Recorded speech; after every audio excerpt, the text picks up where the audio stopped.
आज की कक्षा में हम प्लेटो के साम्यवादी सिद्धांत का अध्ययन करेंगे। साम्यवाद पर प्लेटो के किस प्रकार के विचार हैं, ये जानने का प्रयास करेंगे। पिछली कक्षाओं में हमने पढ़ा कि प्लेटो का जो उद्देश्य था वो था आदर्श राज्य की प्राप्ति करना। आदर्श राज्य की प्राप्ति किस प्रकार से की जा सकती है, इस हेतु उसने न्याय को आधारशिला के रूप में स्वीकार किया था। पहला जो आधार स्तंभ था वो तो शिक्षा, दूसरा था साम्यवाद।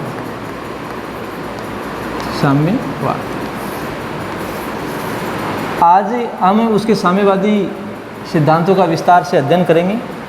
आदर्श राज्य की प्राप्ति के लिए इन तीनों का होना जरूरी है।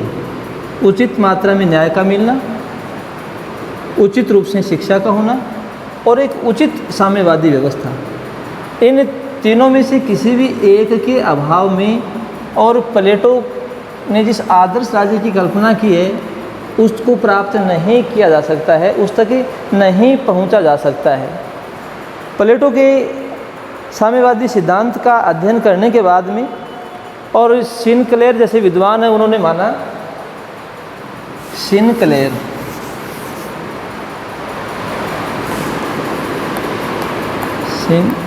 ने माना है कि प्लेटो व्यक्तिगत संपत्ति और पारिवारिक जीवन पर प्रहार करता है। रिपब्लिक में सामाजिक क्रांति का संदेश मिलता है। पूंजीवाद और संपत्ति की सत्ता को समाप्त करने का आदेश मिलता है। इसी प्रकार से नेटलशिप ने स्वीकार किया था, दूसरे विचारक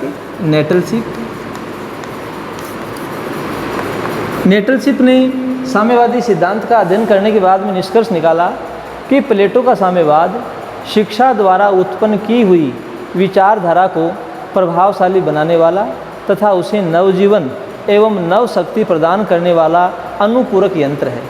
तो जहाँ सिनक्लेयर प्लेटो के व्यक्तिगत संपत्ति और पारिवारिक जीवन पर प्रहार करने की बात मानता है, रिपब्लिक में जो सामाजिक क्रांति का संदेश दिया गया, पूंजीवादी संपत्ति की सत्ता को समाप्त करने का आदेश प्रकार से जो प्लेटो के द्वारा दिया गया, और नेटलशिप ने माना कि साम्यवाद क्या है, प्लेटो का साम्यवाद शिक्षा द्वारा उत्पन्न की हुई विचारधारा को प्रभावशाली बनाने वाला तथा उसे नव जीवन एवं नव शक्ति प्रदान करने वाला क्या है, एक अनुपूरक यंत्र है। तो प्लेटो का जो साम्यवादी सिद्धांत है, प्लेटो ने तत्कालीन समय में जिन व्यवस्थाओं को देखा, जिन परिस्थितियों को उसने अपनी आँखों से देखा है, उन परिस्थितियों का गहन विश्लेषण करने के बाद में उसने अनुमान लगाया था कि जो शासक वर्ग है, सैनिक वर्ग है, प्लेटो का साम्यवादी सिद्धांत किसके लिए है, ये संरक्षक वर्ग के लिए है। संरक्षक वर्ग, प्लेटो का साम्यवादी सिद्धांत संरक्षक वर्ग के लिए है। इसमें प्लेटो ने अपने विचारों में जब उसने समझाया कि साम्यवादी सिद्धांत, तो उसने माना कि दो तत्व इस प्रकार के हैं। कौन कौन से? एक तो कंचन है, दूसरा कामिनी। कंचन और कामिनी, ये धन संपदा हो गई, ये स्त्री परिवार, स्त्री और परिवार। हमने ये भी पढ़ा कि प्लेटो ने अपनी शिक्षा एक अच्छी शिक्षा व्यवस्था के माध्यम से, भले ही उसकी शिक्षा पद्धति बहुत दीर्घकालीन है, 50 वर्ष तक चलने वाली है, क्योंकि 35 वर्ष तक तो उसने अध्यापन ही करवाया है, और फिर जीवन का जो क्या कहेंगे क्रियात्मक पक्ष, शासक लोग हैं, जो संरक्षक वर्ग के व्यक्ति हैं, वो इस संसार रूपी जो पाठशाला में थपेड़े और धक्के खा कर के आए हैं, तो वो वास्तव में कोई गलती नहीं करेंगे। प्लेटो का ये विश्वास था कि वो कोई गलती नहीं करेंगी, लेकिन आगे चल कर के कुछ समय पा कर के, और हो सकता है कि संरक्षक वर्ग में कुछ कमियां आ जाएं, कुछ बाह्य परिस्थितियां उन्हें प्रभावित कर सकती हैं, और प्लेटो को हम कह सकते हैं कंचन और कामिनी एक दुर्गम चट्टान के रूप में लगा उसे। दुर्गम चट्टान, ये ऐसी दुर्गम चट्टानें हैं जो विचलित कर सकती हैं, तो इन चट्टानों को समाप्त किया जाए, यही प्लेटो का साम्यवाद है। बहुत संक्षिप्त में कई बार पूछा जाता है कि प्लेटो का साम्यवाद है क्या, तो वास्तव में जो संरक्षक वर्ग है, संरक्षक वर्ग को निर्लिप्त, वो उनकी विचारधारा किसी के साथ जुड़ी न रहे, प्रमुख रूप से जो कंचन और कामिनी है उनका वो परित्याग करें। एक जो आदर्श राज्य है, उस आदर्श राज्य के जो संरक्षक हैं वो इस प्रकार के हों कि कर्तव्य परायणता की जो भावना है उस भावना के साथ में वो कार्य कर सकें। तो प्लेटो ने मानवीय मन का जो स्थायी सुधार है वो किस प्रकार से हो सकता है, एक शिक्षा व्यवस्था के माध्यम से, फिर दूसरा उसे ऐसा लगा कि साम्यवादी जो विचारधारा है उसके माध्यम से।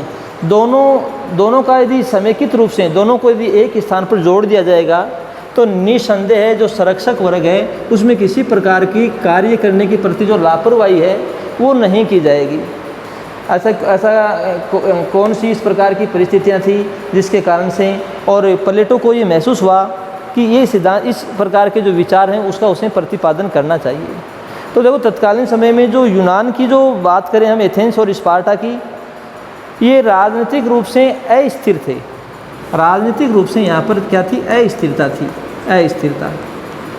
बहुत विवाद होते थे, छोटे छोटे नगर राज्य आपस में युद्ध रहते थे, स्वार्थपरता और धन लोलुपता की भावनाएं बहुत अधिक मात्रा में बलवत्ती हो चुकी थी। तो प्लेटो को लगा कि एक इस प्रकार के विचार रखे जाएं, एक इस प्रकार के सिद्धांत का परिवर्तन किया जाए जिसके माध्यम से राज्य में होने वाली जो विषम परिस्थितियां हैं इनको दूर किया जा सके।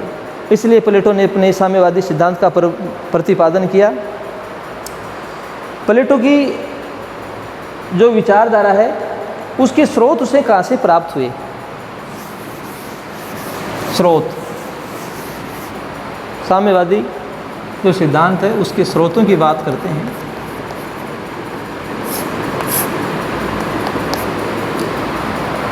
ये हम जानते हैं कि तत्कालीन समय में यूनान दो भागों में बटा हुआ था, एथेंस और दूसरा था स्पार्टा। एथेंस और स्पार्टा। तो एथेंस में राज्य का व्यक्तिगत संपत्ति पर नियंत्रण था, संपत्ति पर नियंत्रण। प्लेटो ने अपने अध्ययन में माना है कि एथेंस की जो व्यवस्था थी उसमें व्यक्तिगत संपत्ति पर राज्य का नियंत्रण था। स्पार्टा में जो स्थिति थी, स्पार्टा की जो स्थिति थी वो ये थी कि जो बालक होते थे वो 7 वर्ष की अल्पायु में ही राज्य अपने क्षेत्राधिकार में ले लेता था, राज्य उन्हें अपने हस्तगत कर लेता था। उनका लालन पालन पोषण, उचित शिक्षा व्यवस्था करवाना, ये सारी की सारी जो जिम्मेदारी थी वो हम कह सकते हैं राज्य की होती थी। तो तत्कालीन समय की जो परिस्थितियां थी, जब हमने प्लेटो का शिक्षा सिद्धांत पढ़ा तो उसमें हमने देखा था कि जो स्पार्टा की यदि हम बात करें तो यहाँ मुद्राएं लोहे की होती थी, साथ में ही यहाँ पर सार्वजनिक भोजनालय भी थे, ये भी हमने पढ़ा है। सार्वजनिक भोजनालय होते थे, सामूहिक जलपान कह सकते हैं, सामूहिक जलपान की यहाँ पर व्यवस्था थी, जलपान की व्यवस्था थी। प्लेटो को इन दोनों ही दृष्टिकोणों ने बहुत अधिक मात्रा में प्रभावित किया। प्लेटो से पहले पाइथागोरस का इस प्रकार से एक सिद्धांत दिया था। पाइथागोरस ने स्वीकार किया था कि जो मित्रों की संपत्ति है, मित्रों की संपत्ति पर सबका अधिकार होता है, पर सबका अधिकार। भले ही यह विचार हमारे जहन में नहीं उतर रहा हो, हमारा हृदय और मस्तिष्क से स्वीकार नहीं कर रहा हो कि मित्रों की संपत्ति पर सबका अधिकार। एक मित्र की संपत्ति है वो सभी मित्रों की संपत्ति मानी जाएगी, सबका अधिकार, समान रूप से सबका अधिकार।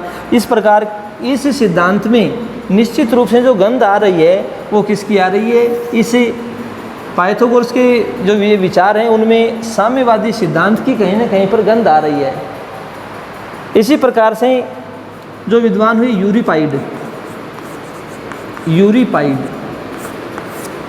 यूरिपाइड ने स्वीकार किया था कि जो नारी साम्यवाद है, नारी साम्यवाद की जो उपयोगिता है उसका प्रतिपादन अति आवश्यक है।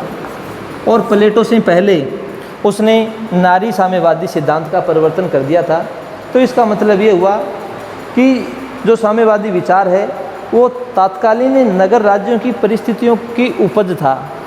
प्लेटो ने अपने सिद्धांत में कुछ गुण हम कह सकते हैं एथेंस, कुछ स्पार्टा से और पाइथागोरस के सिद्धांत को लेकर के, यूरिपाइड के सिद्धांत को लेकर के, सारे सिद्धांतों का जो ताना बाना था, सारे सिद्धांतों को समूह के रूप में एक स्थान पर उपस्थित करके और अपना सिद्धांत दिया। कौन सा सिद्धांत? साम्यवादी सिद्धांत, उसका प्रतिपादन उन्होंने कर दिया। अब जैसे अभी हम चर्चा कर रहे थे कि प्लेटो का जो साम्यवादी सिद्धांत है वो आखिर है किसके लिए। बहुत बार परीक्षा में इस प्रश्न को बहुत बार पूछा गया कि प्लेटो का साम्यवाद किसके लिए है। प्लेटो का साम्यवाद, प्लेटो का साम्यवाद संरक्षक वर्ग के लिए, संरक्षक वर्ग के लिए है। प्लेटो ने अपने सिद्धांत का प्रतिपादन किया तो किसके लिए किया है? केवल संरक्षक वर्ग के लिए उन्होंने सिद्धांत का प्रतिपादन किया है। प्लेटो के साम्यवाद का जो उद्देश्य है वो वर्तमान साम्यवाद की तरह आर्थिक नहीं। प्लेटो का जो साम्यवाद है वो आर्थिक नहीं है, वो राजनीतिक है। आर्थिक समानता या आर्थिक विषमता को दूर करने का सिद्धांत प्लेटो के साम्यवादी सिद्धांत में प्राय कम प्रतीत होता है। उसका जो लक्ष्य था वो था जो राजनीतिक व्यवस्था है, राजनीतिक दृष्टिकोण को किस प्रकार से, उसमें जो विषमताएं पैदा हो जाती हैं उन विषमताओं को किस प्रकार से समाप्त किया जा सकता है। प्लेटो के शिक्षा सिद्धांत में हमने देखा कि वही संरक्षक वर्ग को एक काफ़ी, जैसे चर्चा कर रहे थे हम, शिक्षा के माध्यम से, शिक्षा सिद्धांत के माध्यम से उचित शिक्षा के द्वारा एक योग्य नागरिक बनाने का वह प्रयत्न करता है। और वो तो मानता है कि इनमें किसी प्रकार का कोई दुर्गुण नहीं होता है। तो व्यापक शिक्षा, लेकिन प्लेटो को ऐसा लगा कि कालांतर में कहीं विचार दूषित न हो जाएं। हो सकता है कि शिक्षा व्यवस्था कितनी अच्छी क्यों न हो, मानव का स्वभाव परिवर्तनशील है, समय पा करके और उसमें कुछ इस प्रकार की विषमताएं पैदा हो जाएं जो राज्य की समाप्ति के लिए बहुत बड़ा खतरा बन सकती है, बहुत बड़ा संकट राज्य पर आ सकता है। तो उसे हम चर्चा कर रहे थे कंचन और कामिनी की। कंचन और कामिनी के मोह से संरक्षक वर्ग को किस प्रकार से दूर रखा जा सकता है। उनमें किसी प्रकार से जो धन लोलुपता की प्रवृत्ति है, धन लोलुपता, धन के लिए अधिक लालायित होना, धन लोलुपता, तो इस धन लोलुपता की जो प्रवृत्ति है इसका समन किस प्रकार से किया जाए। साथ में स्वार्थपरता और पारिवारिक जो कार्यों में आसक्ति है उसके कारण शासन के जो कर्तव्य हैं उनका वो पालन सही तरीके से नहीं कर पाएगा। तो संरक्षक वर्ग को धन लोलुपता है, स्वार्थपरता की जो भावनाएं हैं, उन भावनाओं से कैसे बाहर निकाला जा सकता है।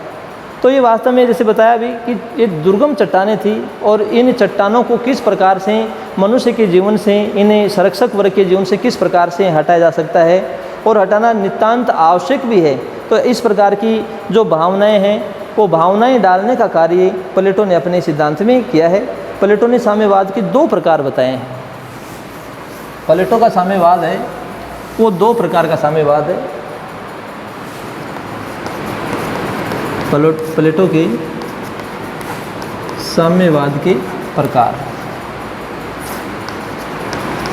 प्लेटो ने अपने साम्यवादी सिद्धांत को समझाने के लिए इसे दो भागों में वर्गीकृत कर दिया, दो भागों में बांट दिया जिसे इस सिद्धांत को सुगमता से जाना जा सके। तो पहला है इसमें संपत्ति का साम्यवाद, व्यक्तिगत संपत्ति, धन कह सकते हैं इसे, धन संपदा इत्यादि, संपत्ति का साम्यवाद। दूसरा साम्यवाद परिवार का साम्यवाद, परिवार नाम दिया उसने। पत्नियों का साम्यवाद कहा है, पत्नियों का साम्यवाद, इसे स्त्रियों का साम्यवाद, स्त्रियों का साम्यवाद।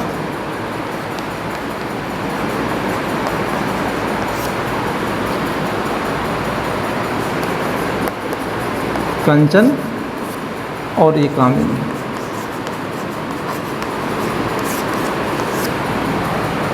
संपत्ति का साम्यवाद।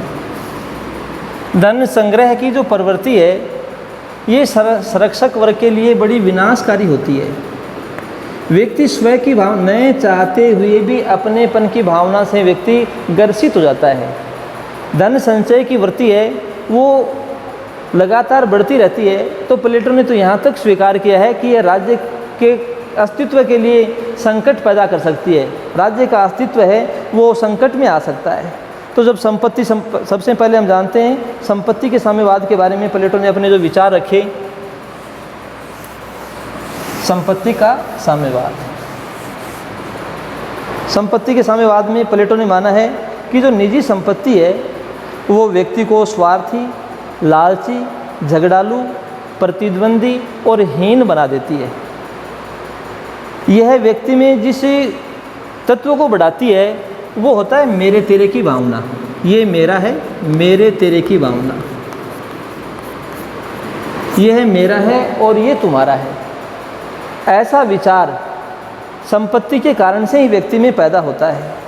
तो इस प्रकार की जो भावना है वो व्यक्ति को स्वार्थी बना देती है, लालची बना देती है, झगड़ालू बना देती है, प्रतिद्वंदी बना देती है और उसे हीन बना देती है। राज्य की एकता और न्याय को संकट में डाल देती है। एक ही व्यक्ति के हाथ में संपत्ति और शासन की शक्ति रहने से व्यक्ति भ्रष्ट हो जाता है।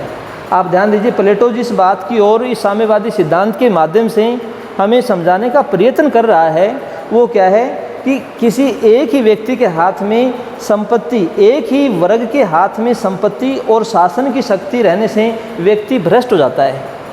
वर्तमान समय में इस प्रकार के सिद्धांत को शक्ति पृथक्करण का सिद्धांत कहा जाता है। आपको ध्यान हो तो मॉन्टेस्क्यू ने एक सिद्धांत दिया था। इसे समझने के लिए मॉन्टेस्क्यू ने एक सिद्धांत दिया था अपनी पुस्तक द स्पिरिट ऑफ लॉज में। कार्यपालिका, व्यवस्थापिका और न्यायपालिका सरकार के 3 अंग हैं। ये तीनों अंग, व्यवस्थापिका अपना काम करे, कार्यपालिका अपना काम करे, न्यायपालिका अपना काम करे, एक अंग दूसरे अंग में हस्तक्षेप न करे। ये ऐसा सिद्धांत मॉन्टेस्क्यू ने दिया था, क्योंकि वो भी नहीं चाहता है कहीं न कहीं पर मॉन्टेस्क्यू का सिद्धांत भी इस बात को, जो बात प्लेटो साम्यवाद के सिद्धांत से हमारे सामने मुखरित करने का प्रयास कर रहा है, तो वैसा ही सिद्धांत मॉन्टेस्क्यू ने दिया कि राजनीतिक शक्ति, आर्थिक शक्ति, इनका एक ही हाथों में आना किसी भी प्रकार से वांछनीय नहीं है। और यदि इसी प्रकार का दृष्टिकोण प्लेटो ने आज से लगभग 2250 वर्ष पहले प्लेटो ने यदि इस प्रकार का सिद्धांत दे दिया तो उसने कौन सी गलती कर दी। तत्कालीन समय की जो विषम परिस्थितियां थी उसके अनुसार से सिद्धांत बड़ा उपयोगी था। प्लेटो ने रिपब्लिक में लिखा है कि शासन, जो संरक्षक वर्ग है, संरक्षक वर्ग के पास इतनी शक्ति रहेगी जो जीवन के लिए नितांत अनिवार्य होती है। न तो उनके पास में अपना कोई घर होगा और न कोई ऐसा गोदाम जो सबके लिए खुला न हो। वह उसके पास में किसी प्रकार की तिजोरी नहीं है, गुप्त तिजोरी नहीं है। उसके पास में जो भी धन होगा, जो भी जायदाद होगी वो सार्वजनिक होगी। उन्होंने आगे लिखा है, इन्हें सामान्य भोजनालयों में भोजन करना चाहिए, सैनिकों की तरह डेरों में रहना चाहिए और केवल यही ऐसे नागरिक हैं जिन्हें सोना और चांदी छूना तक नहीं चाहिए। इसी में उनकी मुक्ति है।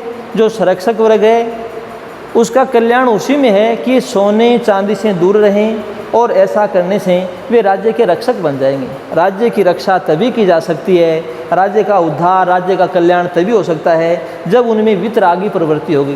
देखो, प्लेटो अपने इस संपत्ति के सिद्धांत के माध्यम से इस बात का परिवर्तन करना चाहता है। इस सिद्धांत को बताना चाहता है कि इनमें वितराग की जो प्रवृत्ति है, वैराग्य की जो भावना है, उसका उदय करना बहुत ज़रूरी है। वैराग्य, वितरागी जो प्रवृत्ति है, वितराग की जो प्रवृत्ति है, अधिक जुड़ाव वाली बात आ रही है यहाँ पर।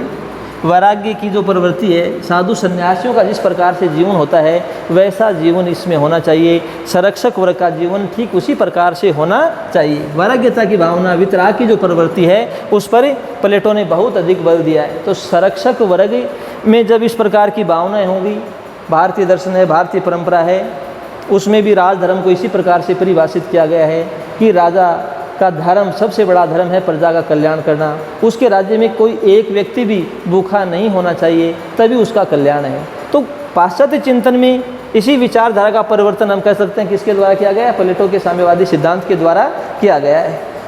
संरक्षक वर्ग की सेवाओं के बदले में पुरस्कार स्वरूप उत्पादक वर्ग उन्हें प्रतिवर्ष वस्तुओं के रूप में निश्चित वेतन देगा, और जो धन उनके पास में आया है, जो निश्चित वेतन उनके पास में आया, न्यूनतम आवश्यकताओं की पूर्ति के लिए आया है। एक बात तो ये याद रखें कि जो धन उनके पास में आया है उससे वो अपने जीवन की जो न्यूनतम आवश्यकता है उनकी पूर्ति करेंगे, सामूहिक रूप से वो उनका उपयोग नहीं कर सकते हैं। उत्पादक वर्ग में संपत्ति का संचय पैदा करने की प्रवृत्ति होती है, क्योंकि जो संपत्ति का जो दृष्टिकोण है, संपत्ति का जो विचार है, संपत्ति पर जो एकाधिकार है, वो मान के चलता है। क्योंकि जो संचय करने की जो प्रवृत्ति है, इकट्ठा करने की जो प्रवृत्ति है, वो किस में है? ये उत्पादक वर्ग में है। उनमें आत्मा का कौन सा गुण होता है? प्रमुख रूप से उनमें हम कह सकते हैं तृष्णा, क्षुधा की प्रधानता होती है। इसके लिए भी प्लेटो ने समझाने का प्रयत्न किया है। यह है कि ये जो उत्पादक वर्ग है, इस उत्पादक वर्ग पर नियंत्रण रहेगा। ये अपने मन माने तरीके से स्वैच्छिक रूप से धन है उसको इकट्ठा नहीं कर सकते हैं। किसी भी स्थिति में अधिक ब्याज पर धन नहीं कमाने का प्रयत्न करेंगे, धन अर्जित नहीं करेंगे। तो प्लेटो चाहता है कि जो संरक्षक वर्ग है उसका एक प्रकार से नियंत्रण रहे, संरक्षक वर्ग द्वारा उत्पादक वर्ग पर नियंत्रण रहे, जिससे ये उत्पादक वर्ग है अपनी स्वैच्छिक प्रवृत्ति के अनुसार से और बहुत अधिक मात्रा में धन को इकट्ठा न कर सके।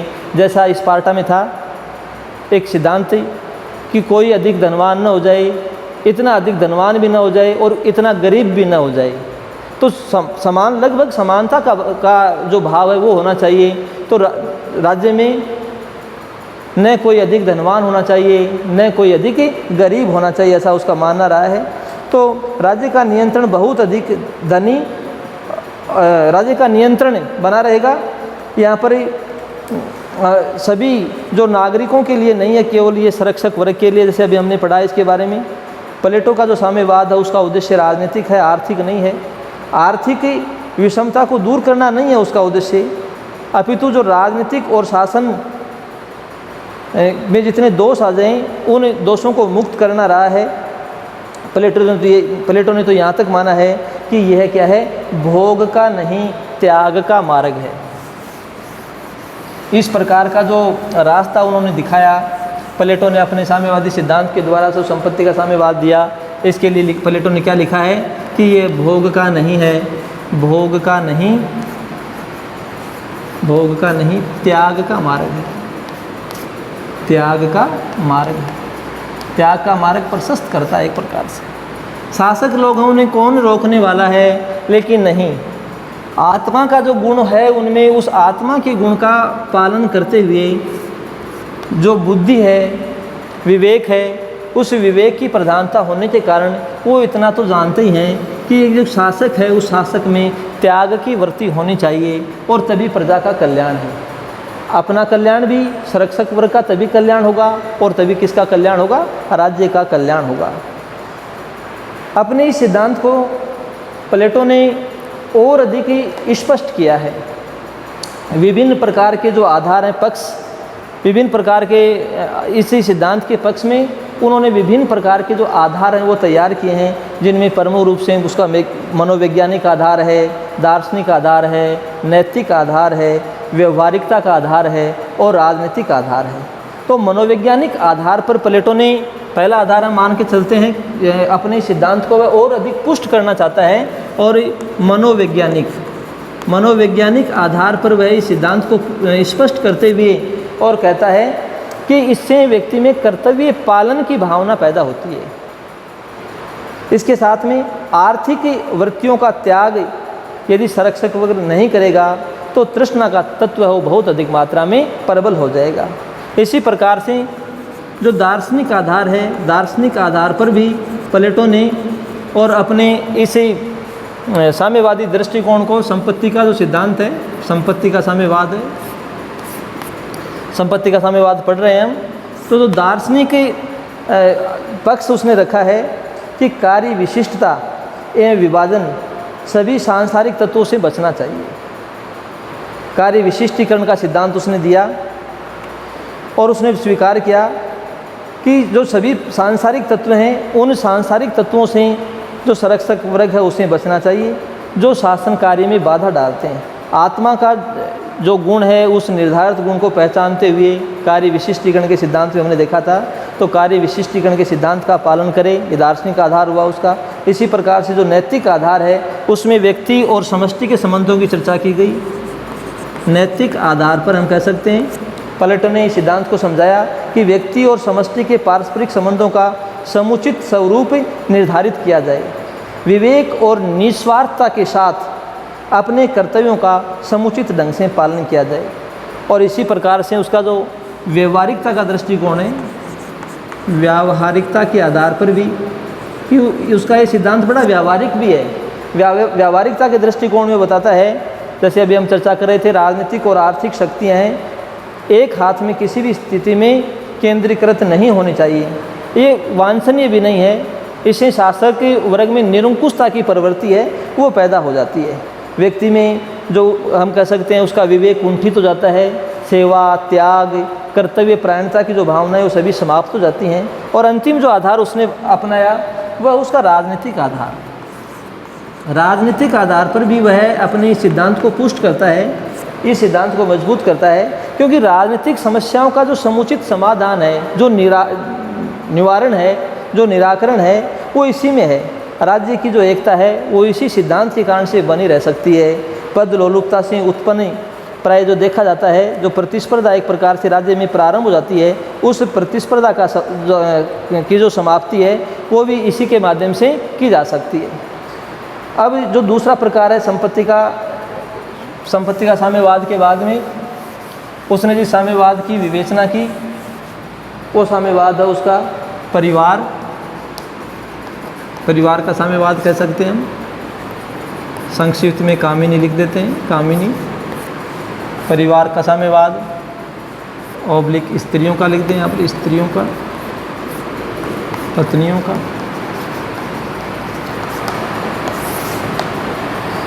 इस प्रकार का देखो जो साम्यवाद है, ये दोनों विचारधाराएं आपस में जुड़ी हुई हैं। कौन सी? संपत्ति और व्यक्तिगत संपत्ति और परिवार, ये दोनों एक दूसरे के पूरक हैं। निजी संपत्ति की बात करें, निजी संपत्ति और परिवार, ये एक दूसरे के हेतु हैं, एक दूसरे के कारण हैं। निजी संपत्ति व्यक्ति परिवार के कारण ही, ध्यान से समझिए, व्यक्ति क्या होता है, जो संरक्षक वर्ग की यहाँ पर सिद्धांत में जो बात समझाने का प्रयत्न किया गया प्लेटो के द्वारा कि परिवार के कारण से ही व्यक्ति क्या करता है, निजी संपत्ति की तरफ अधिक लालायित होता है। वज्राघात किया है उसने। प्लेटो ने, हम कह सकते हैं, परिवार नामक जो संस्था हम बहुत अच्छी संस्था मानते हैं, व्यक्ति में जो सद्गुण आते हैं, परिवार जीवन की प्रथम पाठशाला है, उसको उसे समाप्त करने का प्रयास किया है। वो मानता है कि जो व्यक्ति जो निजी संपत्ति अर्जित करता है वो किसके कारण से करता है, परिवार के कारण से करता है। तो क्यों न इसे समाप्त कर दिया जाए, न रहेगा बांस और न बजेगी बांसुरी। ये ज़रूरी है। परिवार भले ही हमें व्यक्तिगत जीवन में, सामाजिक जीवन में, जैसा कि अरस्तु ने भी स्वीकार किया है कि परिवार जीवन की प्रथम पाठशाला है। व्यक्ति में जितने भी सद्गुण आते हैं, जितनी भी अच्छाइयाँ आती हैं, वो परिवार से आती हैं। लेकिन हम कह सकते हैं कि ये प्लेटो के विचारों में सही नहीं है परिवार का जो दृष्टिकोण है। देखो, प्लेटो उन दार्शनिकों में है जिन्होंने संभवतः है जो स्त्रियां हैं उनको घर की जो चाहर दीवारी होती है उससे बाहर निकालने का प्रयास किया। एक शुद्ध वातावरण में, राजनीतिक शुद्ध वातावरण में वो श्वास ले सकें। उनका जीवन तत्कालीन समय में बहुत ही समस्याओं से घिरा हुआ जीवन था। जो चूल्हा है, चक्की और चूल्हे में उनका जीवन है वो एक प्रकार से समाप्त हो रहा था। तो प्लेटो उन संभवतः विश्व के उन दार्शनिकों में है जिन्होंने नारी जाति का कल्याण करने की बात कही है।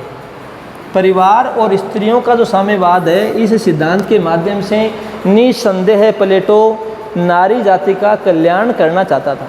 अब ये बात अलग है कि कई विद्वान उस पर आक्षेप लगाते हैं कि ऐसा नहीं है, ये सबके लिए नहीं है। हम स्वयं मानते हैं कि प्लेटो ने अपना साम्यवादी सिद्धांत किसके लिए दिया? केवल और केवल संरक्षक वर्ग के लिए। तो इसका मतलब ये हुआ कि अधिकांश जो महिलाएं कम, प्लेटो ने ऐसा प्रयास तो किया। परिवार का जो साम्यवाद है, पत्नियों का साम्यवाद है, वो पहला प्रयास तो उसका ये है कि यह नारी जाति का जो कल्याण है उसके लिए मार्ग प्रशस्त करता है। इसके अलावा हम कह सकते हैं परिवार जैसी जो संस्था है उस पर प्लेटो ने वज्राघात कर एक राज्य परिवार की स्थापना की है। उस राज्य रूपी व्यवस्था को समझाने के लिए उसने माना है कि व्यक्ति संपत्ति अर्जन करता है तो न केवल वह अपना इसे नैतिक कार्य मानता है कि मुझे अधिक से अधिक संपत्ति का अर्जन करना है, बल्कि वह अपने प्रियजनों के लिए भी, अपनी पत्नी, बच्चों, इन सब के लिए वह अधिक से अधिक धन का अर्जन करता है। तो ये विचारधारा, ये विचार इस प्रकार के हैं कि कहीं न कहीं व्यक्ति को जो संरक्षक वर्ग है उसको उसके मार्ग से विचलित कर सकते हैं। और इसी कारण से प्लेटो ने अपना ये परिवार, स्त्रियों अथवा पत्नियों का साम्यवादी सिद्धांत दिया था कि कम से कम जो संरक्षक वर्ग है वो इनके मोह पास में न आए। उन्होंने एक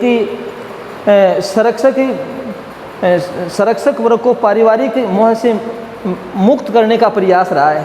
संरक्षक वर्ग वो पारिवारिक मोह से मुक्त रहेगा, क्योंकि जो संकीर्ण मनोवृत्ति है, स्वार्थपरता की जो भावना है वो परिवार से आती है। व्यक्ति सार्वजनिक कर्तव्यों का पालन नहीं कर सकता है। सार्वजनिक कर्तव्यों का पालन व्यक्ति किसी भी स्थिति में नहीं कर पाएगा, क्योंकि उसका, जिसे हम क्या कह सकते हैं, मोह कह सकते हैं, मोह की जो भावना है, बहुत अधिक मोह परिवार में रहेगा। तो वो वह परिवार का कार्य दिखेगा या फिर समाज या राज्य के लिए कार्य करेगा। तो इसीलिए जो संकीर्ण मनोवृत्ति का द्योतक उसे मालूम हुआ और ये स्वार्थ की भावनाएं हैं, और इसके कारण से व्यक्ति सार्वजनिक कर्तव्यों का पालन नहीं कर पाएगा। राज्य में एकता स्थापित करने के लिए भी परिवार, जैसे मैंने आपको बताया था कि ये मेरे तेरे की भावना उत्पन्न करता है। बारकर जैसे महोदय ने स्वीकार किया कि परिवार की उन्मूलन का दिन राज्य की एकता की उद्घाटन का दिन होगा। जिस दिन परिवार का उन्मूलन हो जाएगा, जड़ से नष्ट हो जाएगा, परिवार जो शब्द है जड़ से नष्ट हो जाएगा, निसंदेह है उस दिन राज्य की एकता है उसके उद्घाटन का दिन होगा। महिलाओं की मुक्ति और समान अधिकार। तो परिवार, प्लेटो का मानना है कि परिवार वह स्थान है जहाँ व्यक्ति की जो प्रतिभा होती है उसका हनन होता है। पत्नी की जो मानसिकता है उसकी सारी शक्ति चौके और चूल्हे में बर्बाद हो जाती है। इसी कारण से इन व्यवस्थाओं को कैसे सुधारा जा सकता है, प्लेटो ने पत्नियों का, स्त्रियों का जो साम्यवाद है वो हमारे सम्मुख रखा। इसी प्रकार से श्रेष्ठ संतति की प्राप्ति, ये जो सिद्धांत उसने दिया, श्रेष्ठ संतति की प्राप्ति की बात करते हैं। राज्य नहीं चाहता था कि उसके आदर्श राज्य में निर्गल कमज़ोर संतानें पैदा हों। वो चाहता था कि बलिष्ठ संतान किस प्रकार से उत्पन्न की जाएं। तो इसीलिए उसने श्रेष्ठ संतति की बात कही है। श्रेष्ठ संतति, श्रेष्ठ संतान, श्रेष्ठ संतति को कैसे प्राप्त किया जाए, श्रेष्ठ संतति, श्रेष्ठ संतान को किस प्रकार से प्राप्त किया जा सकता है। सारा का सारा को हमने पढ़ा है कि प्लेटो सब कुछ किसके लिए कर रहा है, राज्य के लिए कर रहा है। तो इसीलिए उसने एक, हम कह सकते हैं, पशुपालक का उदाहरण देते हुए स्त्रियों के साम्यवाद में पशुपालक का उदाहरण दिया है और लिखा है कि जिस प्रकार से एक पशुपालक क्या करता है कि उस जो श्रेष्ठ नर पशु होता है उसको अनेक मादाओं के साथ में जोड़ देता है। अधिक गुणवत्तापरक, अधिक जो बलिष्ठ है वो पशु प्राप्त होगा। उसी प्रकार से उसने ऐसा ही सिद्धांत मानव जाति पर भी लागू करने का प्रयत्न किया है। उस जैसे एक श्रेष्ठ नर को अनेक मादाओं के साथ में जोड़ दिया जाए, उसी प्रकार श्रेष्ठ मादा को उतने नरों के साथ जोड़ दिया जाए जिनको वह सुगमतापूर्वक संभाल सके।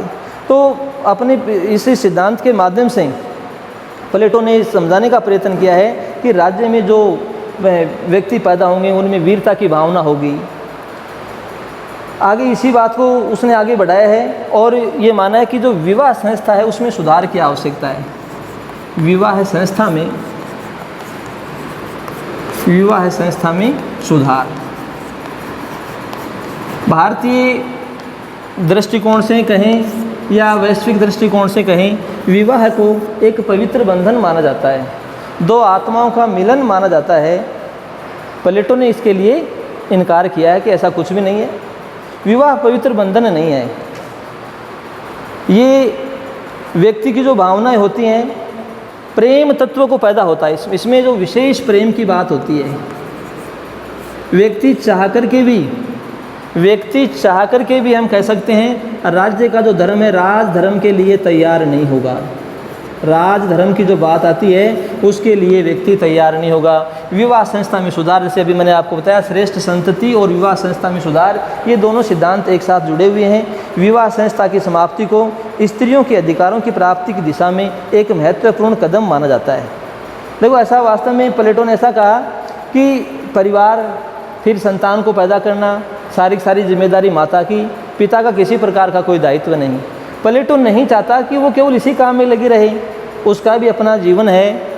वह भी, जब प्लेटो का आदर्श राज्य का सिद्धांत हमने पढ़ा तो मैंने एक बात बताई थी कि जो स्त्री है वो भी दार्शनिक शासक हो सकती है, दार्शनिक शासक हो सकती है। स्त्रियों में भी प्राय उतनी ही योग्यता होती है, बल्कि कहीं ज़्यादा भी हो सकती है, संभावना बनती है। वो पीछे नहीं है, पुरुषों से वो इस मामले में पीछे नहीं है। तो वो भी जो दार्शनिक शासक हैं उसका बनने की हकदार हैं।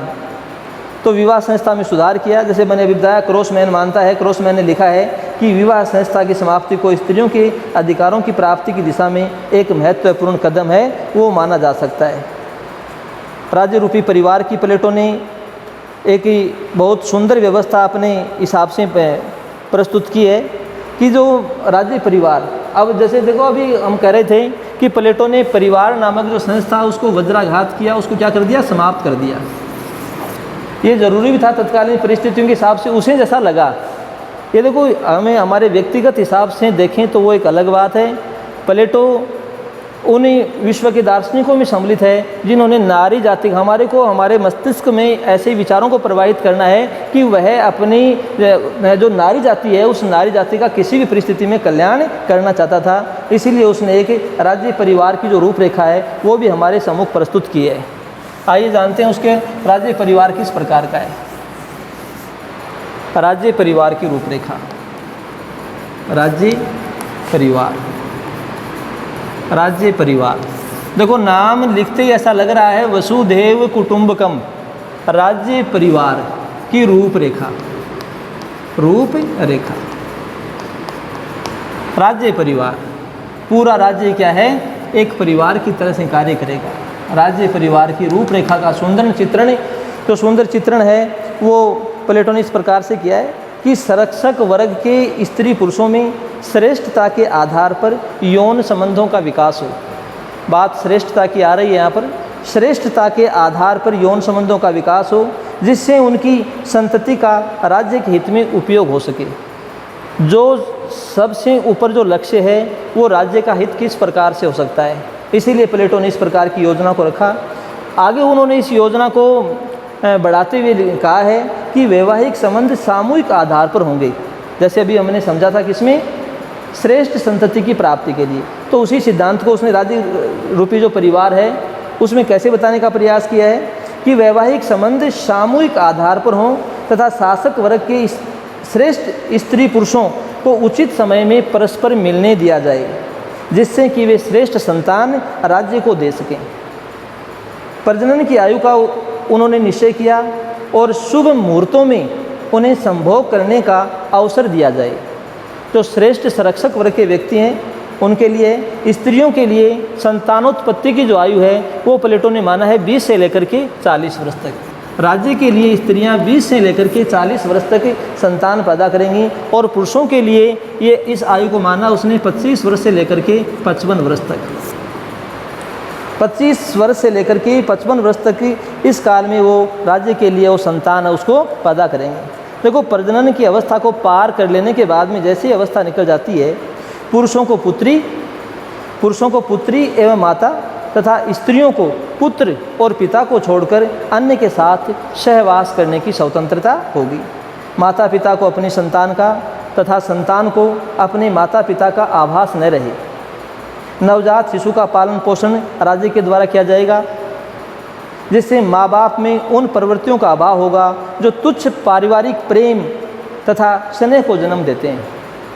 प्लेटो नहीं चाहता, देखिए ये संवेग हैं, संवेदनाएं हैं, मानव संवेदनाओं का पुतला है, इसमें किसी प्रकार का कोई संदेह नहीं है। लेकिन प्लेटो इन्हें बहुत बड़ी बुराई मानता है। व्यक्ति अपने पथ से विचलित हो जाता है, उसे अपने जो संरक्षक वर्ग है, संरक्षक वर्ग किसी भी परिस्थिति में अपने पथ से विचलित नहीं होना चाहिए। इसीलिए उन्होंने ऐसा लिखा कि प्रेम तथा जो स्नेह है उस स्नेह को जन्म देते हैं। पुरुष आगे अपने राज्य रूपी परिवार की रूपरेखा को उन्होंने स्पष्ट किया है कि पुरुष वर बनने के 7वें माह से 10वें माह तक उत्पन्न हुई संतान को पुत्र पुत्री कहेगा और उनकी संतानों को पुत्र कहेगा। जो पुत्र पुत्री से आगे चल करके जो संतानें पैदा होंगी उन्हें वह पुत्र कहेगा। उनके समुदाय के जो पुरुष हैं, एक समुदाय विशेष में जितनी संतानें एक साथ पैदा हुई हैं उन संतानों को, उस पक्ष को जो बच्चे हैं वो उन्हें दादा दादी कहेंगे। वे सब बच्चे जो एक माता पिता के समुदाय में उत्पन्न हुए हैं एक दूसरे को भाई बहन मानेंगे। तो एक राज्य रूपी परिवार की रूपरेखा उन्होंने अपने हिसाब से और बताने का प्रयास किया है। इसे देखो, न केवल जो उत्तम संतान की प्राप्ति होगी अपितु संपूर्ण राज्य एक विशाल परिवार का रूप धारण कर लेगा। जैसा मैंने अभी आपको बताया, वसुधैव कुटुंबकम, प्लेटो मान के चलता है कि उसके राज्य में इस प्रकार का कोई मेरे तेरे की भावना, चाहे वो संपत्ति को लेकर के हो, चाहे परिवार, झगड़े नहीं होंगे। यदि इस प्रकार की व्यवस्था को भले ही काल्पनिक है लेकिन जो सुंदर चित्रण उसके द्वारा किया गया है कि श्रेष्ठ जो संरक्षक वर्ग के स्त्री पुरुष हैं वो राज्य के लिए केवल संतान पैदा करेंगे। ध्यान देने वाली बात क्या है कि संतान पैदा करने के बाद में न तो माता पिता को ये ध्यान रहेगा कुछ समय बाद में कालांतर में कि वो उसकी संतान है, न संतान को ये ध्यान रहेगा।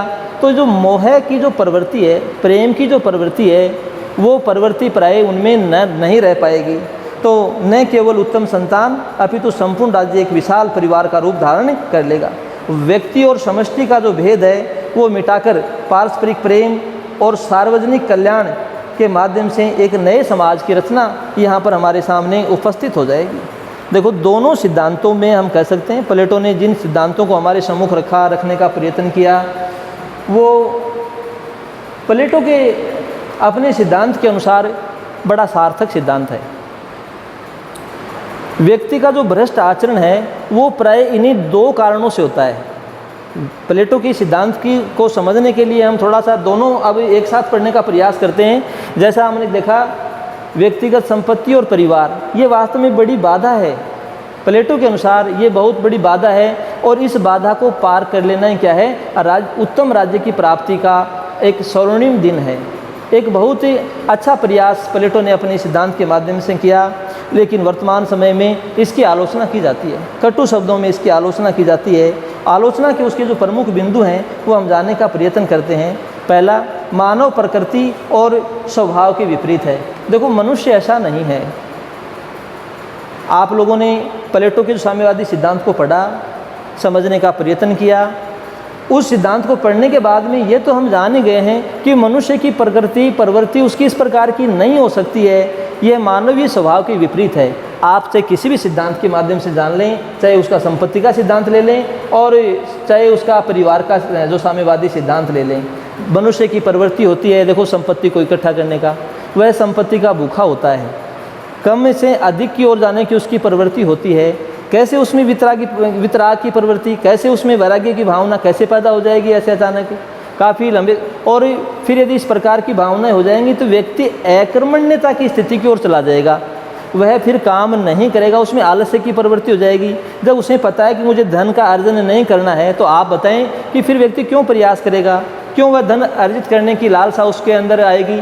तो ये मानव प्रकृति और जो स्वभाव है, मनुष्य का स्वभाव किसी भी स्थिति में ऐसा नहीं हो सकता है। वह एक परिवार को चाहता है, उसकी स्वयं की अपनी इच्छाएं होती हैं, उन इच्छाओं को वह प्राप्त करना चाहता है। भारतीय दर्शन में भी हमने पढ़ा है अर्थ, धर्म, काम और मोक्ष।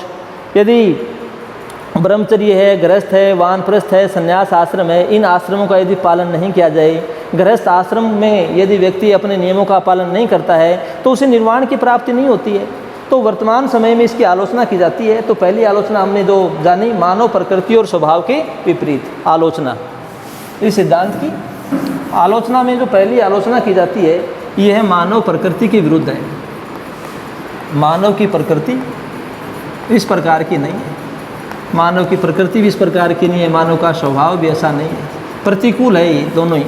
मानव की प्रकृति के और मानव स्वभाव के अनुकूल नहीं है ये सिद्धांत किसी भी स्थिति में। दूसरी आलोचना ये अव्यवहारिक है, अव्यवहारिक,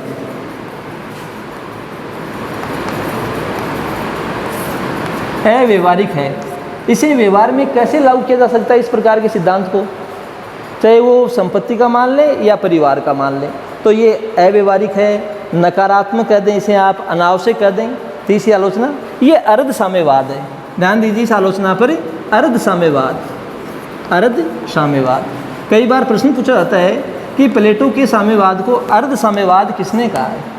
तो अर्ध साम्यवादी जो दृष्टिकोण है ये बार्कर और नेटलशिप, बार्कर और नेटलशिप ने ऐसा कह के पुकारा है, बार्कर और नेटलशिप। क्यों है अर्ध साम्यवाद ये भी हम जानें। प्लेटो का साम्यवाद जो है वो अर्ध साम्यवाद आधा क्यों है, क्योंकि ये किसके लिए लागू होता है, केवल संरक्षक वर्ग के लिए लागू होता है। एक बहुत बड़ा वर्ग, उत्पादक वर्ग, इससे वंचित रह गया, ये सभी वर्गों पर लागू नहीं होता है। आलोचना में समाज की वेदी पर व्यक्ति का बलिदान, समाज की वेदी पर जो व्यक्ति है उस व्यक्ति का बलिदान हो गया, व्यक्ति का बलिदान। व्यक्ति की जो इच्छाएं हैं उन इच्छाओं को दबा दिया गया है, उनको एक प्रकार से दमन कर दिया गया है। समाज की वेदी पर एक राज्य को कैसे, एक उत्तम राज्य की प्राप्ति कैसे की जाए, एक उत्तम समाज का निर्माण किस, अरे व्यक्ति का क्या हुआ, उसकी भावनाओं को एक प्रकार से इसमें कुचला गया है। असीम सुख और आनंद से वंचित हो जाना। आलोचक हैं वो देखो पीछे नहीं रहे, आलोचना की उन्होंने असीम सुख और आनंद, परिवार के साथ रहने का, अधिक संपत्ति जुटाने का, व्यक्ति में एक अलग ही हम कह सकते हैं गुण होता है, अलग ही उसकी इच्छाएं रहती हैं, वह जिस जो उसमें आकांक्षाएं रहती हैं। व्यक्ति अपनी आने वाली पीढ़ियों तक के लिए, अपने लिए छोड़िए आप, व्यक्ति का जो दृष्टिकोण है, व्यक्ति की जो इच्छाएं हैं, व्यक्ति का स्वभाव है, मानव स्वभाव किस प्रकार का है, न केवल वह अपने लिए बल्कि आने वाली पीढ़ियों के लिए भी क्या करता है, अधिक से अधिक धन है उसका वह संचय करता है। तो ये बातें, ये जो आलोचनाएं हैं ये अपने आप में हमारे को बता रही हैं कि व्यक्ति, आलोचक मानते हैं कि व्यक्ति असीम सुख, परिवार से जो सुख की प्राप्ति होती है, संपत्ति से जो सुख की प्राप्ति होती है, उस आनंद से वो वंचित रह जाते हैं।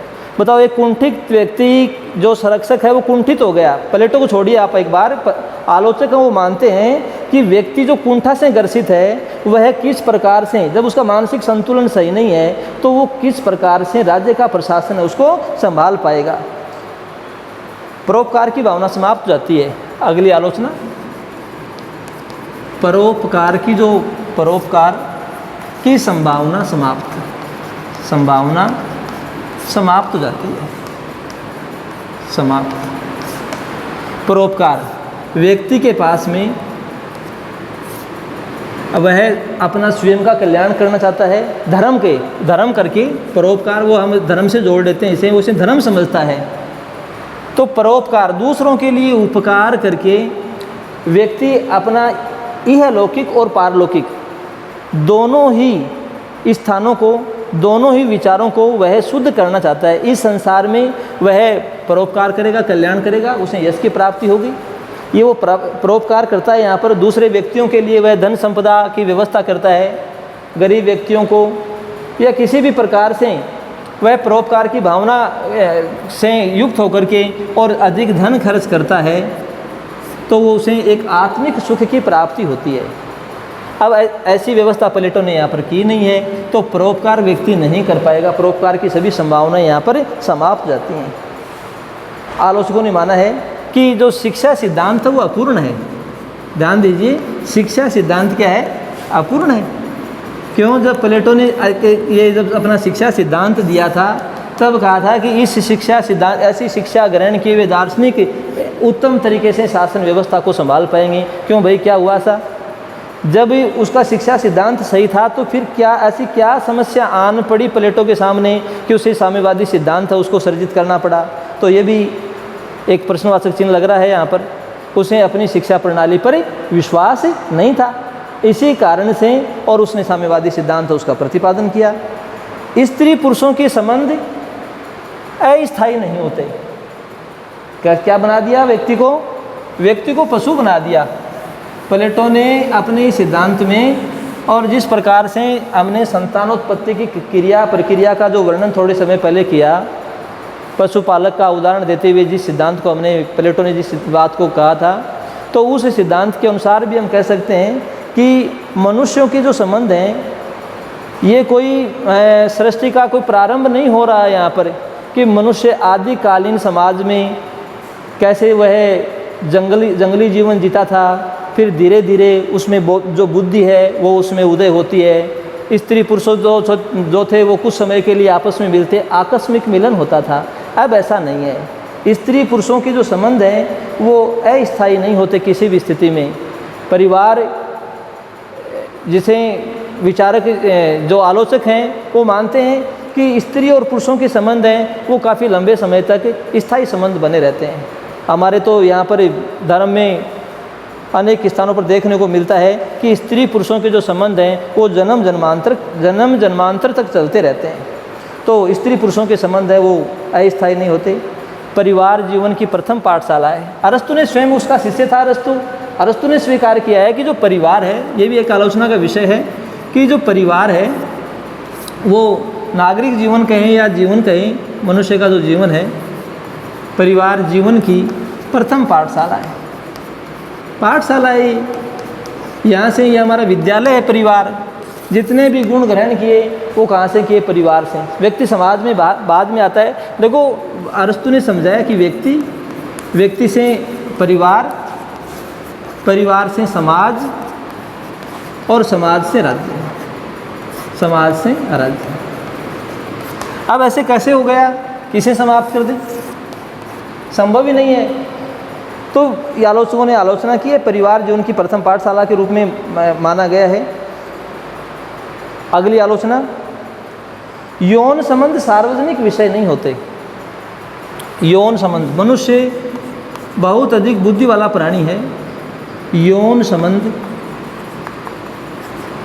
सार्वजनिक विषय नहीं है, सार्वजनिक विषय नहीं है। वापस वही बात, व्यक्ति पशु नहीं है, ऐसा नहीं हो सकता। प्लेटो ने अपने सिद्धांतों में, हो सकता है विचारों के किस प्रवाह में प्लेटो चला गया और कैसे उसने इस प्रकार की बात को कह दिया। उसने एक स्थान पर ऐसा भी कहा था कि जिस प्रकार वॉच डॉग, रखवाली करने वाले कुत्ता, उसे कोई फ़र्क नहीं पड़ता। प्लेटो ने कहा कि वो कुत्ता है या कुतिया है, उसे रखवाली करनी है। जिस प्रकार से हम उनमें अंतर नहीं करते तो हम स्त्री और पुरुष में किस प्रकार से अंतर कर सकते हैं? मानव, हम कह सकते हैं, आलोचक कहते हैं कि मनुष्य इस सृष्टि में सर्वाधिक बुद्धि वाला प्राणी है। वो संतान को उत्पन्न करता है, लेकिन वो विषय सार्वजनिक विषय नहीं है। यौन संबंध किसी भी स्थिति में सार्वजनिक विषय नहीं हो सकता है। नैतिक गुणों का पतन, बहुत सारी आलोचनाएं की जाती है सिद्धांत की। नैतिक गुणों का पतन हो जाता है। व्यक्ति नैतिक प्राणी है, सामाजिक प्राणी है। जितने भी नैतिक गुण हैं, उन नैतिक गुणों का एक प्रकार से पतन हो जाता है। इस सिद्धांत को यदि हम मान लें तो नैतिक गुण व्यक्ति में सहयोग है, दया की भावना है। देखो, सहयोग, कुछ शब्द देखिए आप, सहयोग है, दया है, करुणा है। सहयोग, दया, करुणा, प्रेम, समन्वय,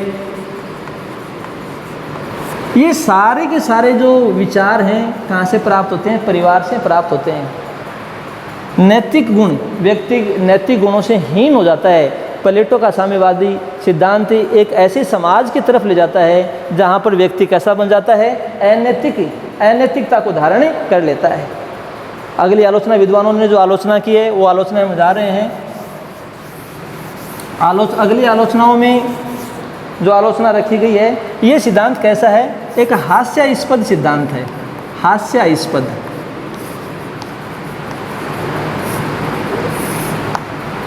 स्वयं महान जो क्या कहेंगे, इसका जो शिष्य था अरस्तु ने भी इस सिद्धांत की कटु आलोचना की है।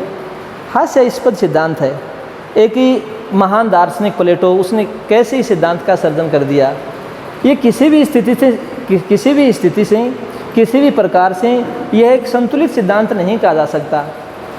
मनुष्य को पशुओं के साथ में तुलना करना, साथ में जैसे हमने देखा व्यक्तिगत संपत्ति से उसको वंचित कर दिया, परिवार से उसे वंचित कर दिया। अब आप ही बताएं कि क्या रह गया फिर मनुष्य के जीवन में। यदि एक इस प्रकार के प्राणी का सर्जन उसे करना था, वो कहता है कि इसके माध्यम से न्याय की स्थापना हो जाएगी, राज्य में एकता के विचार पैदा हो जाएंगे। क्या खाक पैदा हो जाएंगे? कहाँ से आएंगे इस प्रकार के विचार? तो मनुष्य को क्या, ये जो सिद्धांत है, ये सिद्धांत अपने आप ही क्या आती है, इसे हंसी आती है। ये एक मजाक उड़ाने लायक उसका सिद्धांत हो गया, प्रेरणा से रहित। अगली आलोचना, प्रेरणा से रहित। प्रेरणा से रहित, इस सिद्धांत को पढ़ने के बाद में बताओ क्या प्रेरणा मिली? प्रेरणा से रहित, किसी प्रकार की प्रेरणा यह सिद्धांत नहीं दे पाता है। व्यक्ति का जो जीवन है, मानव जीवन है वर्तमान समय में, उसके लिए यह प्रेरणा से रहित है।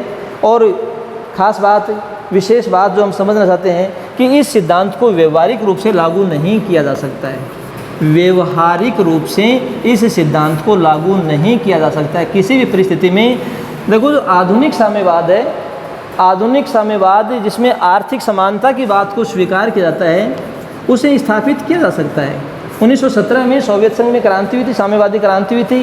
कार्ल मार्क्स के विचारों को मूर्त रूप दिया गया, उसे वास्तविकता के धरातल पर उतारा गया। ये बात अलग है कि 1991 में और सोवियत संघ का पतन हो गया। आधुनिक साम्यवादी जो विचारक हैं उनको भी झटका लगा, आधुनिक साम्यवादी जो विचारधारा है वो भी खतरे में महसूस की गई। लेकिन फिर भी आधुनिक साम्यवाद को, मार्क्स के विचारों को कहीं न कहीं पर स्वीकार किया गया।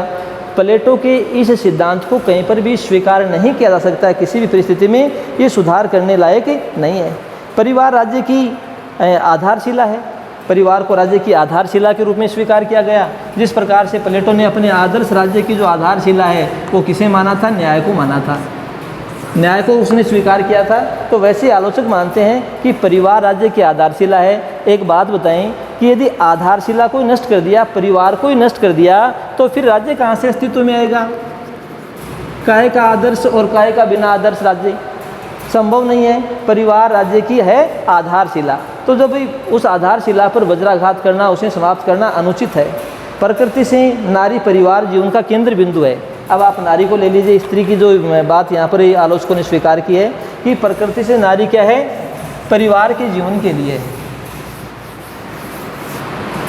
ये कोई नारी, आज हम जो नारीवाद की बात करते हैं, नारी के कल्याण की बात करते हैं, मैं भी उसका पक्ष करता हूँ और शायद आप लोग भी उसके समर्थन में हैं। लेकिन प्रकृति से बात की जाए तो पुरुष की जो प्रकृति है, आलोचक स्वीकार करते हैं कि पुरुष की प्रकृति कैसी होती है? पुरुष कठोर प्रवृत्ति का होता है। पुरुष कठोर प्रवृत्ति का होता है, जबकि नारी है वो कोमल होती है। नारी कोमल होती है।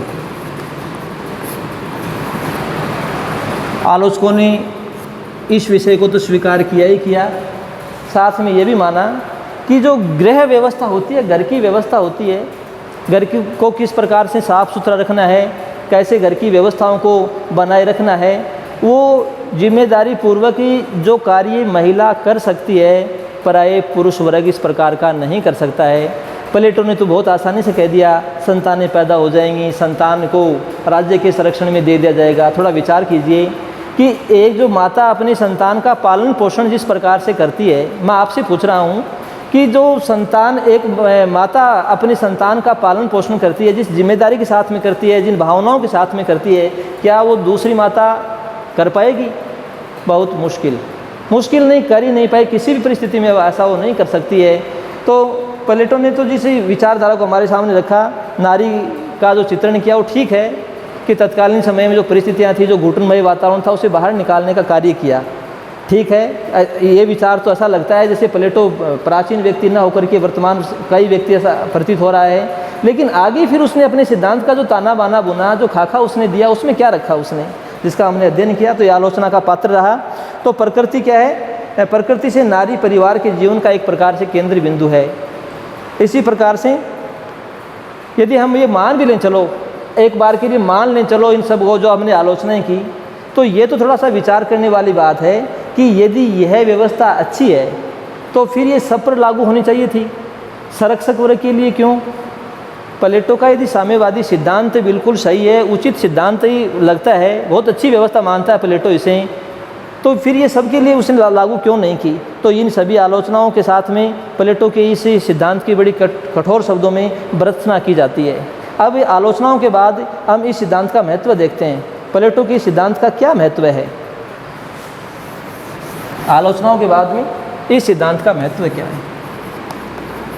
तो महत्व का आलोचनाओं के बावजूद हम कह सकते हैं इस सिद्धांत का महत्व यही है कि एक ही हाथों में राजनीतिक और जो आर्थिक शक्ति है उसका किसी भी परिस्थिति में केंद्रीकरण नहीं होना चाहिए। वर्तमान में जो भ्रष्टाचार की जो समस्या है, संपूर्ण विश्व उससे ग्रसित है। उसी भ्रष्टाचार जैसी जो समस्याएं हैं, जो विषमताएं हैं, उनका निवारण इस सिद्धांत के द्वारा तलाश किया जा सकता है।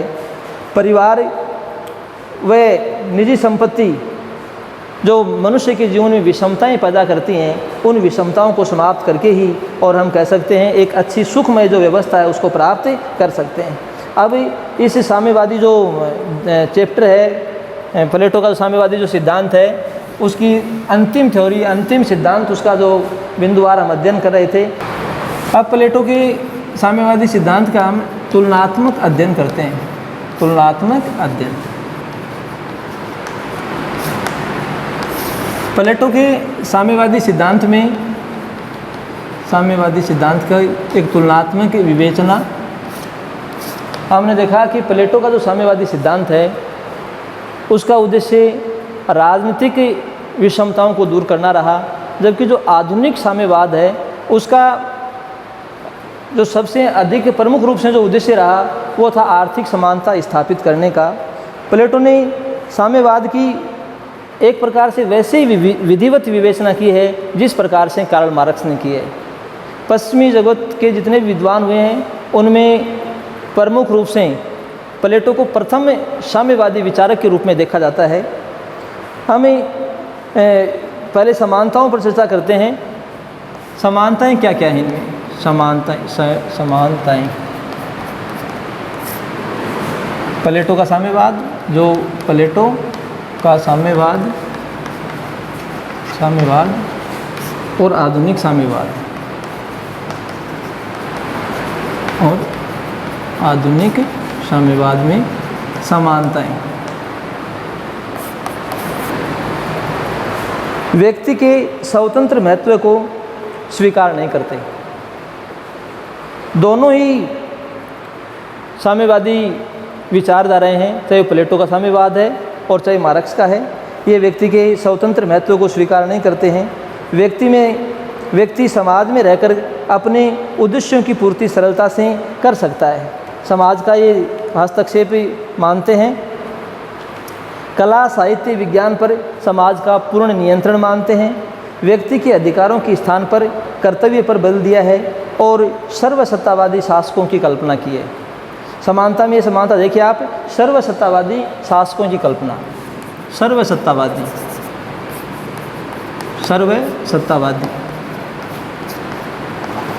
शासकों की कल्पना। प्लेटो ने जिस शासक की कल्पना की है वह है उसका दार्शनिक शासक। और आदर्श राज्य में हमने पढ़ा था कि ये वह किसको, कानून को भी स्वीकार नहीं करता, कानून का भी उस पर नियंत्रण नहीं होना चाहिए। सर्वसत्तावादी शासक की स्थापना की है प्लेटो ने अपने साम्यवाद में। और वहीं पर आधुनिक साम्यवाद की बात करें तो सर्वहारा का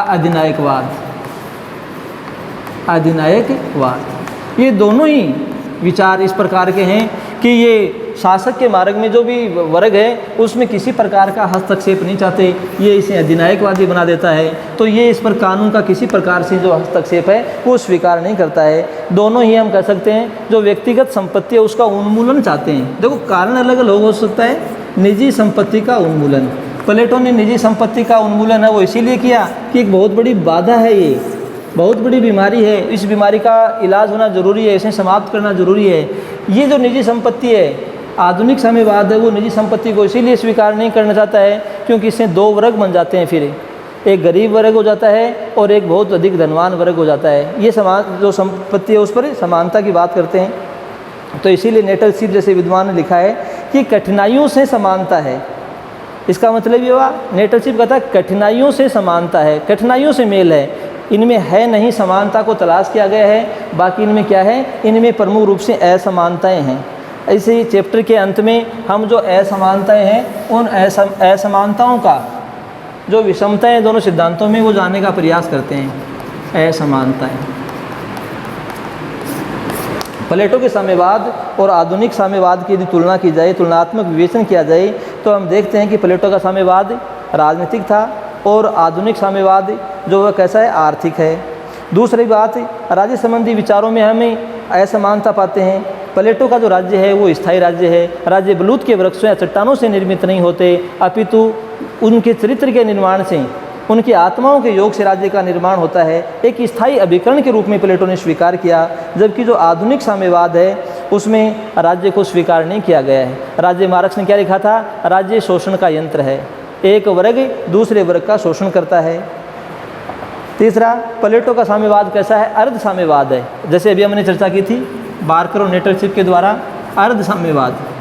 प्लेटो का साम्यवाद कैसा है, अर्ध साम्यवाद है, जबकि आधुनिक साम्यवाद कैसा है, ये पूर्ण साम्यवाद है, पूर्ण साम्यवाद, पूर्ण साम्यवाद। ये अर्ध साम्यवाद है क्योंकि यह केवल और केवल संरक्षक वर्ग के लिए है। तो ऐसी स्थिति में, और प्लेटो का जो आधुनिक साम्यवाद है वो सबके लिए समान रूप से लागू होता है, सभी वर्गों के लिए है। ये केवल अभिजात वर्ग के लिए है और ये सभी वर्गों के लिए समान रूप से लागू होता है। संपत्ति का स्वामित्व की बात करें, उत्पादन की बात करें और वितरण की बात करें तो भी दोनों में बहुत अधिक मात्रा में अंतर है। जहाँ पर दोनों विचारधाराएं हैं वो किसी भी स्थिति में समान नहीं हो सकती हैं। प्लेटो के साम्यवाद में वर्ग सामंजस्य और एकता की हम कह सकते हैं कल्पना की गई है, वर्गों का समन्वय है, जबकि आधुनिक साम्यवाद एक वर्ग विहीन समाज की बात करता है, वह वर्ग सहयोग की नहीं, वह वर्ग संघर्ष की बात करता है। तो इसी विचारधारा के आधार पर भी दोनों साम्यवादी सिद्धांत हैं वो एक नहीं हो पाते हैं। प्लेटो का साम्यवाद आध्यात्मिक है, विरक्ति मूलक है, जबकि आधुनिक जो साम्यवाद है वो भौतिकवादी है और क्रांतिकारी है, क्रांति की भावना उसमें बहुत अधिक है। इसीलिए बार्कर जैसे व्यक्तियों ने लिखा है, बार्कर ने क्या लिखा है इसके बारे में, प्लेटो का साम्यवाद वैराग्यवाद का मार्ग प्रशस्त करता है।